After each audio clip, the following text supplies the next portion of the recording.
Hey there, my name's Kirsten and welcome to my channel. Today I want to talk to you guys about Season 3, Episode 9 of The 100, also called The 100, but I like to call it The 100 even though I know that's not how you're supposed to say it. But that is how you say the number 100, so moving on. So disclaimer, if you watch The 100 or if you ever think you're going to watch The 100 and you don't want any spoilers and you haven't seen Season 3 Episode 9 yet, I'd stop watching here because I'm going to spoil the whole episode for you if you have. Well, not the whole episode, but like definitely major parts of the episode will be spoiled. So bye friend if you haven't seen it yet. And hello to all of you who have. Season 3 Episode 9 was a pretty good episode. I was really into it. I liked that we were finally in two places at once again.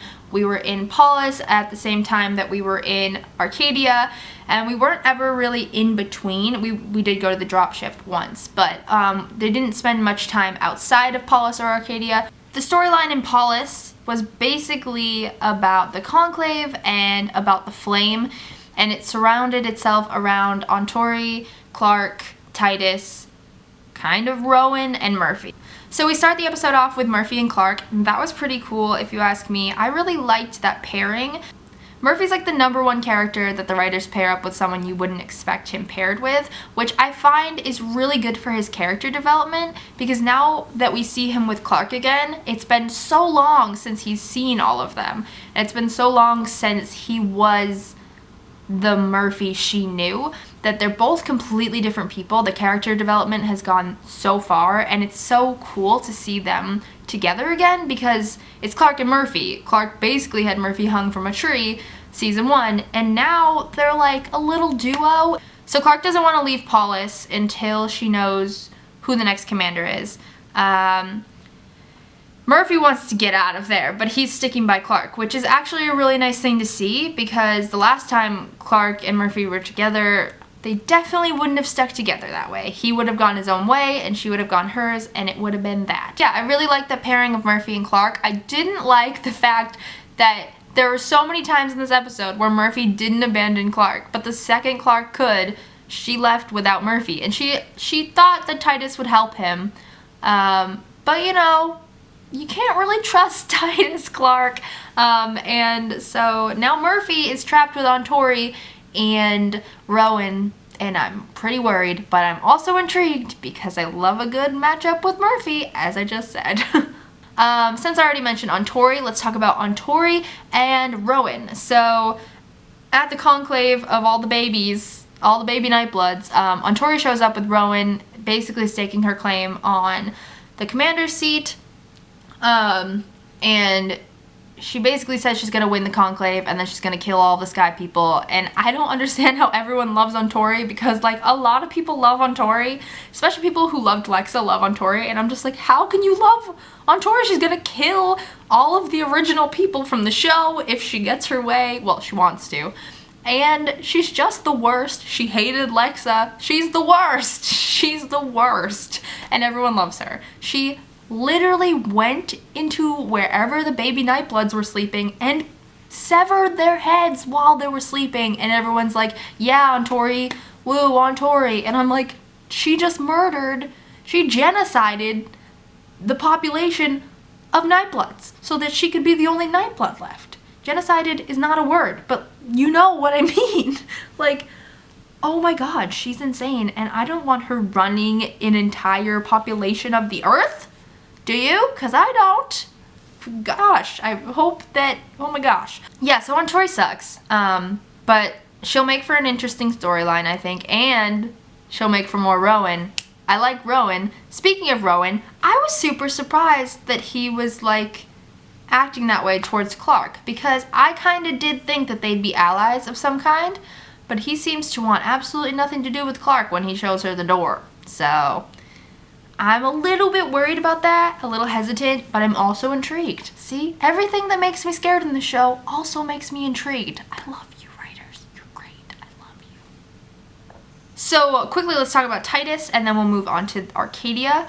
Titus was actually pretty good this episode. He makes Clark the Flamekeeper because they realize that she knows where the 8th officiate is and that she can try to stop Ontori from becoming the next commander.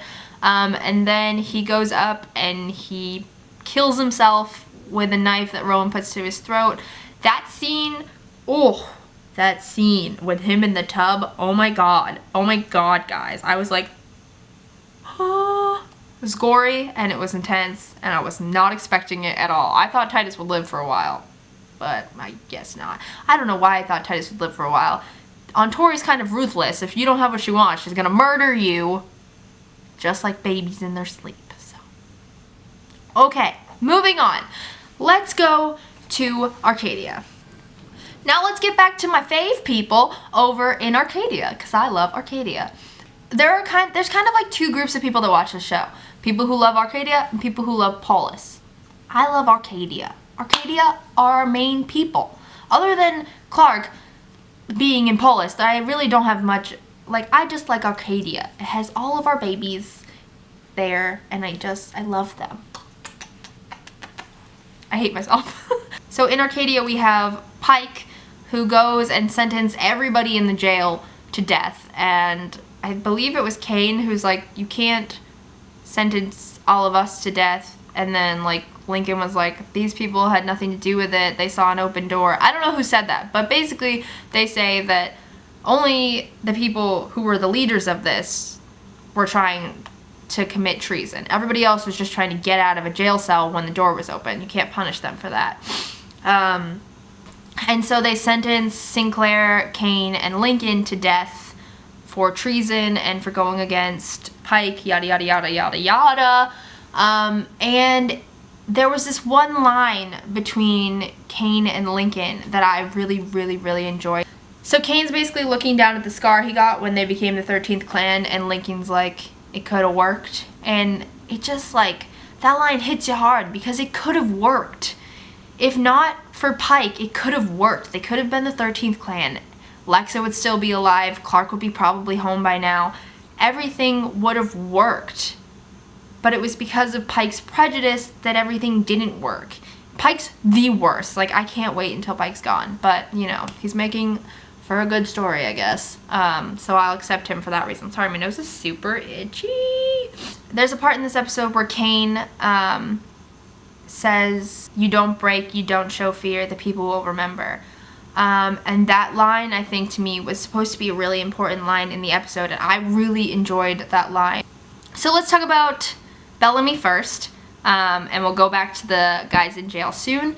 So Bellamy wants to be the good guy. We see in episode 8 that Bellamy, right at the end, he makes that little switch in his head, and he's like, Pike is wrong. Pike is wrong. This whole time he's been fighting for Pike, and Pike is wrong. And he realizes that he needs to save Kane, who's been sentenced to death. And now Kane, Sinclair, and Lincoln have all been sentenced to death. He was right there when that happened. He knows he needs to do something about this. And Pike doesn't know that Bellamy's gonna betray him, so he's actually like the perfect person to betray him because he really doesn't think it's gonna happen. Nobody can trust Bellamy anymore, and we see that when he goes to see Harper and Miller. Miller and Harper basically don't accept him at all, which I think they kind of should have, because he comes in there and he cuts the thing out of their shirt. But, you know, if Bellamy was tricking them, and I assume that they believe Bellamy was trying to trick them, that is like the perfect way to trick them, to pretend you're on the side, to show them that you were bugging them. So in a way, I think Harper and Miller were like really smart not to trust him and Monty, but in another way, I really wish they trusted him and Monty, because I think the episode would have ended very differently if they were all working together, because when they all work together, things tend to work out in their favor for the most part. But yeah, you know, you fuck up for that long and you work on the wrong side and you slaughter grounders for no reason, people aren't going to trust you the second you say you're on their side. They gave him like 5 chances to switch sides, and he didn't switch sides, and now he's kind of paying for that. And he goes to see Octavia in the woods, and Octavia drugs him and puts him in a cave, and Bellamy is just begging everyone to let him help. He just wants to help. He wants to save everyone because he knows he was on the wrong side, but nobody can trust him anymore. And it breaks my heart that nobody can trust him anymore, because I know he can be trusted. But, you know, I think it's a really good decision on the writers. I wonder how long he's going to be in that cave for. especially since he's like a lead male character. It's kind of weird to have him out of the action, but it's also really cool. We know next episode Octavia's gonna beat the shit out of him, and that scares me. And if not next episode, like the next time he and Octavia see each other, she's gonna beat him up in that cave because of what happened to Lincoln.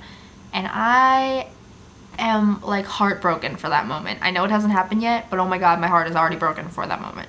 Monty was actually pretty interesting this episode. He stood up to his mom basically when they hear over the radio, and he yells and he's like, everybody go to the main gate, they're going to the main gate. And his mom's like, what are you doing? And he's just like, I'm standing up for my friends because Pike's insane and you're wrong. Basically, he doesn't say those words, but it was implied. But I'm really excited for Monty and where his character's going. That's pretty much all I'm going to say on him now. But yeah, I was super excited for that. Let's talk about Kane and Abby. That's how I feel about Kane and Abby. Do a little dance. Okay, everyone calls them Cabby, but shouldn't it be Cabby? Because like Kane and Abby. Because Cabby just sounds like Abby with a K. But Cabby sounds like a good mixture of their names. So I'm going to call her Cabby. I'm going to call him Cabby because I like that better. Except I'm probably actually just going to call him Cabby because that rolls off your tongue better. I'm not going to say it often because I don't like ship names. There you go. That's my opinion on that. Bye. Kane's accepted the fact that he's a dead man. He doesn't want anyone to try to save him. He doesn't want anyone else to die the way he's going to die because he basically believes that he's lost, I think. And so he accepts that he's going to die. He thinks that if they go out there and they die, that they'll set an example. There was a really good quote this episode. Where is it? I tweeted it. Hold on. It's like, death can be honorable too. Don't break.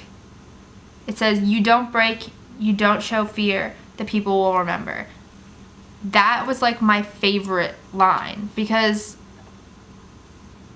Pike is not a great leader and the people will realize that. And if you go out there and you die with honor, like death can be honorable. You don't break, you don't show fear, the people will remember.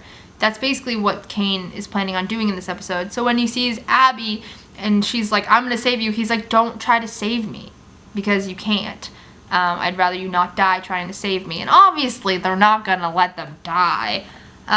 So yeah, but they were together and cute and they kissed this episode. And I think it's so funny because in season 1, these two hated each other. Comparing Kane and Abby now is kind of like comparing Clark and Murphy now. From season 1 to season 3, they're very different characters than they were originally. So Kane has gone from the kill people to save everybody guy to the save everyone, be really good kind of guy. And it's a really good character development for him, and it makes for a really good dynamic between him and Abby because Abby's changed, but not really that much, but they've changed for the better for each other, if that makes any sense at all whatsoever. I don't know. But yeah, Abby stays behind in Arcadia when Kane and everybody gets out of there. Let's talk about Octavia and Lincoln pretty much at the same time because you can't really talk about one without talking about the other. So Octavia wants to save everybody. She hides everybody in the floor, which, Pike, why didn't you look in the floor? Octavia has lived in the floor her whole life, which I think is really funny because when they come out of the floor, he's like, wow, it's pretty tight down there. And she's like, yeah, imagine living there for 16 years. I liked that line a lot. There were a lot of really good one-liners in this episode. I loved them all. But yeah, Octavia is there and she just wants to save everybody. And I was kind of surprised that Indra didn't go and try to save everyone either because it was like, why did Indra even come with you if she's just going to stay in this cave with your brother who she hates? And then run back to her new commander the second she gets called. It's like, why did Indra come with you in the first place? She like didn't even need to be in the episode. But like, I don't know.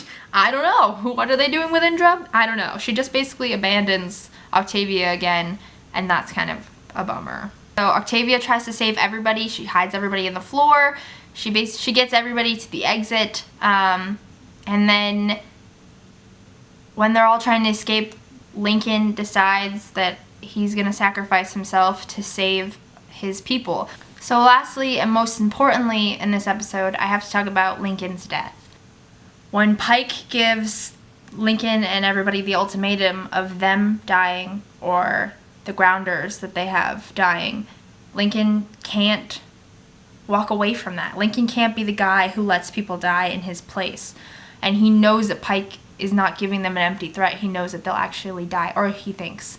We obviously don't know because they didn't write that. But he tricks Octavia and he drugs her so that she won't go after him and so that she doesn't die along with him. And then he goes and he sacrifices himself, and he doesn't have any last words for Pike, which speaks so loudly. And then when he dies, he doesn't say "Mi comple ste odun," like my fight is over. He says "May we meet again" in grounder transgrounder slang. I don't know how to say that, but in grounder language, he says "May we meet again," which "May we meet again" is what the Sky People say at the end of their Sky Prayer. So he really sees himself as a grounder and a Sky person, and his death was just, it was heartbreaking and it was beautiful and it was really sad, but it meant so much for the show. To lose him as a character, especially so soon, a lot of people were saying we're going to lose him this season, and I thought if we were going to lose him this season, we'd lose him further on in the season. I really didn't think we were going to lose him this episode, especially since in the main trailer there was one more kiss that they hadn't had yet, but they did have that in this episode, and then he died directly after it. I was just pretty shocked for him to die and really sad that he died. I didn't cry or anything. I don't cry that often at actual shows or TV, but I was much more affected by Lincoln's death than I was by Lexa's, because Lincoln was my second favorite character behind Bellamy. He still is, but it's just he was such an important character. The character development for Lincoln was actually really good. This season, he didn't get much. He was, you know, kind of stuck in Arcadia. Then he gets the kill order lifted and he's finally like can go back and forth, but then the war starts, so he can't really. And then he goes to jail. So not that much happens with Lincoln this season, and that's kind of sad because we've had Lincoln since like episode 2 or 3 in season 1.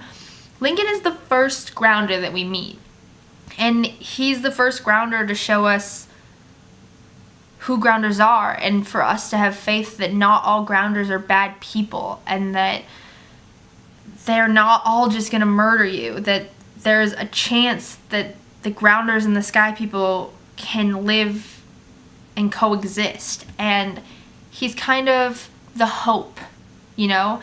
Lincoln has been the hope of this show for a really long time. Lincoln became a Reaper, and then he showed hope that you can come back from being a Reaper. Lincoln fell in love with Octavia from like the moment he saw her, and they formed a relationship that has been the strongest, most dynamic relationship, probably like romantic relationship in the entire series. And it's just like really, really sad that we lose him, because he was such an amazing character, and I'm really upset by it. And I'm much more upset by his death than I am of Lexa's, because Lexa's was so shocking but also so intriguing at the same time because of the Ally 2.0 storyline. But Lincoln's death is more of a death, I think, to push the story forward, because with Lincoln dead, anyone who loved Lincoln is going to hate Pike. If anything, Lincoln's death pushes Octavia further, because Octavia is not going to stand for Pike being alive while Lincoln is dead. She watched Pike put Lincoln on his knees and then shoot him in the head and let him fall in a puddle from afar. She didn't break down.